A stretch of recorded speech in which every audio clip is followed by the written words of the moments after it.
Hello, my name is Tiffany Taylor. Today we will be doing an interview with Kim Wood, one of our career advisors. Hello, Kim. Hi, how are you? I'm fine. Are you ready to get started? Sure. What do you got? Well, the first question would be, is it possible to get a job in today's economy?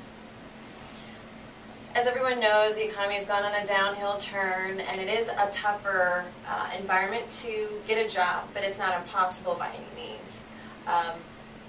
It's just a matter of taking the right steps to make yourself noticed and find those little cracks and those opportunities where other people might not be surging with resumes and whatnot. So it is that very possible. It's not an impossible black hole of, no jobs anywhere. They are out there. So yes, it is possible. Okay, well, thank you. The next question: What do you think is the most important thing that someone should have to do an interview? Tips for someone. As far as like 5 important tips for interviewing? Yes. I'd say the 5 tips that I would give are some of the very basics that people just seem to overlook and forget about. Being on time for your job interview is absolutely important.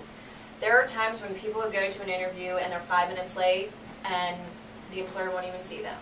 They've lost their opportunity before they've even spoken to the interviewer. So that's so important.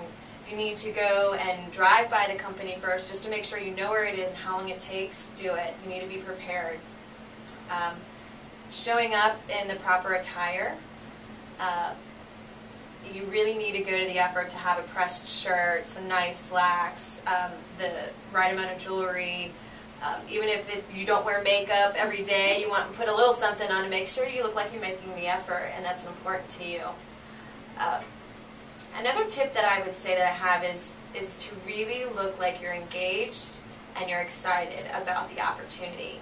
There's nothing that turns off an employer more than when you come in and you're slouched over and you're just like, and you're yawning. That just completely sends the wrong signal. So you want to be alert. You want to give the right verbal signals, the right nonverbal, whether it be engaged, looking at you in the eye, shaking your hand, nodding your head, making sure that you are with them.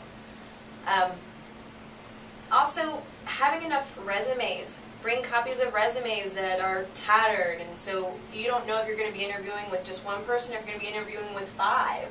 So you need to be prepared for anything in regards to that, as well as references.